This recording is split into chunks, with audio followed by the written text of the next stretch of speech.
The Conservative opposition in Ottawa has both a new focus and a new point person for finance. The shadow finance minister is none other than the Honourable Ed Fast. He is a former trade minister and a veteran of both sides of the parliamentary aisle. He joins us today to discuss the Conservative focus on jobs and the economy and his new role. Ed, thanks for joining us today. Hey, great to be on your show, Tony. So my first question is really about a conversation you must have had with the leader of the Conservative Party, Erin O'Toole, about your new role. And I would love to know sort of what marching orders, I guess is the phrase to put it at, what marching orders you had from the leader given your new role in the shadow finance role. Well, I'm not going to get into details as to what we may have discussed behind closed doors. However, I will say this. As is the case with a significant number of other shadow cabinet ministers, we are focused almost exclusively on securing Canada's future, which is basically to give Canadians their jobs back, give them their businesses back, help them to recover their health, their communities. You know, we talk about our communities and places of worship. We want to make sure people get back, or kids get back to their skating rinks, playing hockey. And so the number one goal is to make sure that Canadians get vaccinated and that we are able to reopen the economy so that a recovery can take place. So as finance critic, my role is to hold the government's feet to the fire, make sure that the government isn't neglecting Canadians while at the same time it's focusing also on this much bigger problem long term. And that is, of course, the immense fiscal challenge facing Canada post-COVID pandemic. And we'll certainly get to that, but I'm also interested in how you frame this, because it seems from what you said that this is not a movement away from the issues of public health and the crisis of the pandemic, but it's recognizing that there's an economic dimension to this as well.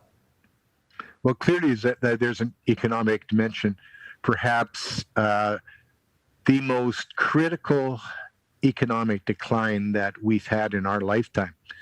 Certainly in my lifetime, I can't recall a time when the global economy has faced this kind of a crisis. But here in Canada, we realize that there is an immediate health crisis that has to be addressed.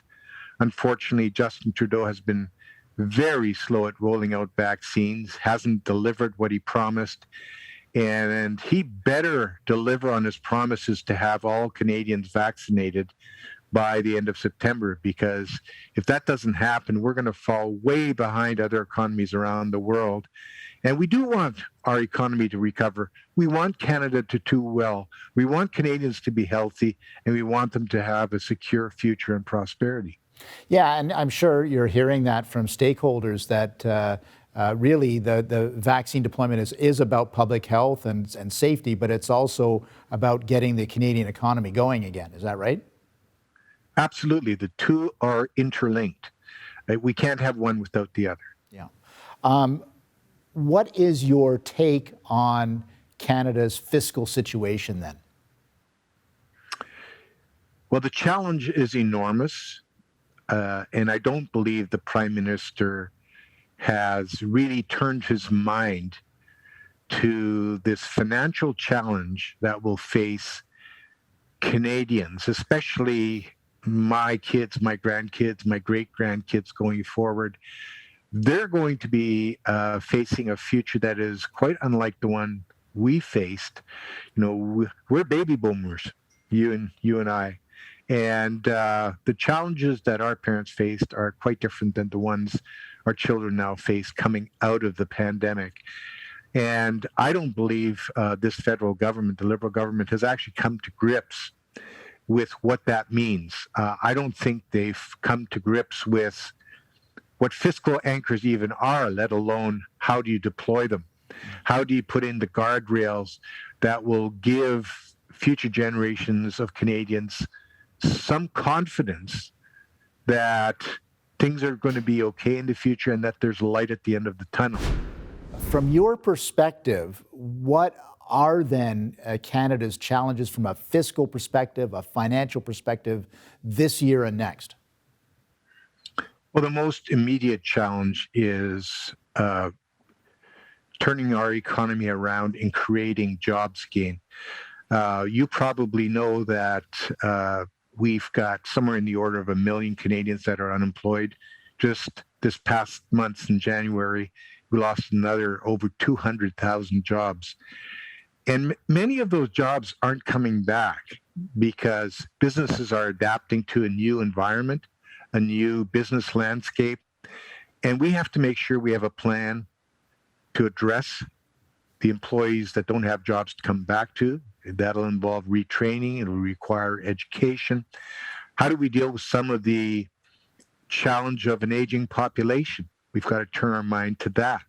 We have to turn our mind to something that's critically important, and that is the flight of investment from Canada. And I'm not only talking about foreign investment that is picking up and leaving for other parts of the world. I'm talking about domestic investment that is lagging badly. In fact, historic declines in investment into our economy. And there are many reasons for that. Some of them the government is responsible for. For example, presiding over an environment in which business no longer feels welcome in Canada, where you put so many obstacles in the way, so many regulatory challenges in the way that businesses from around the world say, listen, if we're looking for a place to invest, Canada is not the place. The risk is too great. And I've challenged the Minister of Finance, the Deputy Prime Minister, to come up with a plan on how we're going to restore some semblance of sanity within our investment environment so that some of that investment can be repatriated and so that we continue to be a country that is outward looking but also welcomes foreign investment and allows that investment to grow prosperity in our country. And we'll talk a little bit about the upcoming budget, but I do want to springboard on one of the things you just said, which is namely that it sounds like from your analysis that some of the problems that Canada is facing, will be facing, are kind of systemic problems. They didn't arrive here just because of the pandemic, but they're the result of government decisions over the last few years that have not made Canada a good place to invest. Is that correct? That is correct. They predate the COVID crisis. For example, I believe there has been a bias against our resource sector in Canada. And I'm not only talking about oil and gas, I'm talking about our natural resource sector writ large. The ability to get projects approved nowadays has been dramatically decreased, which is why investors around the world are saying, listen, if we're going to invest, it's certainly not going to be Canada because the risks are too great and the costs of doing business are so expensive. And from your perspective then, we've got a budget coming up. What sorts of things would you like to see in the budget? One of those things I mentioned is retraining. I want to make sure that we're sensitive to the fact that not all Canadians will get their jobs back.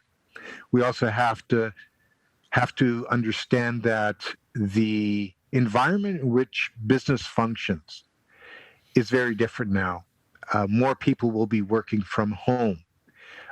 How do we address the needs of families, of moms and dads as they have to take care of kids?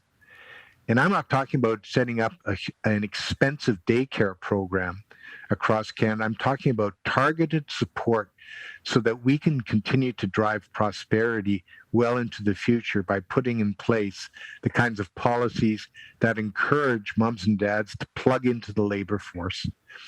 I'm also looking to this Liberal government not to increase taxes on Canadians.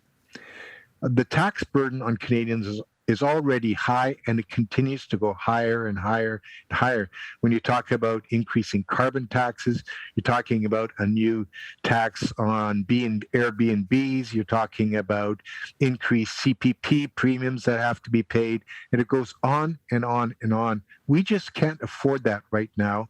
We want our economy to recover. That means supporting businesses in their time of need. It means attracting more investment, making sure we turn this economy around.